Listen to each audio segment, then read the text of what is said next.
Mga pag-uusig na darating. Tandaan ninyo, tulad kayo ng mga tupang sinugo ko sa mga lobo, kaya maging matalino kayo gaya ng mga ahas, at kasing amo ng mga kalapati.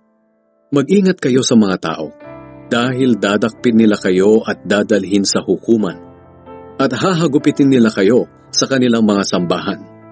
Iimbestigahan kayo sa harap ng mga gobernador at mga hari, dahil sa pagsunod ninyo sa akin. Magiging pagkakataon ninyo iyon para magpatotoo sa kanila at sa mga hindi Hudyo ng tungkol sa akin. At kapag dinala kayo sa hukuman, huwag kayong mag-alala kung ano ang sasabihin ninyo o kung paano kayo sasagot, dahil ibibigay ng Diyos sa inyo sa sandaling iyon ang sasabihin ninyo. Sapagkat hindi kayo ang magsasalita, kundi ang Espiritu ng inyong Ama. Siya ang magsasalita sa pamamagitan ninyo. Sa panahong iyon, may mga taong ipagkakanulo ang kanilang kapatid para patayin. Ganoon din ang mga ama sa kanilang mga anak, at ang mga anak sa kanilang mga magulang. Kapopootan kayo ng lahat dahil sa pagsunod ninyo sa akin. Ngunit ang mananatiling tapat hanggang wakas ay maliligtas.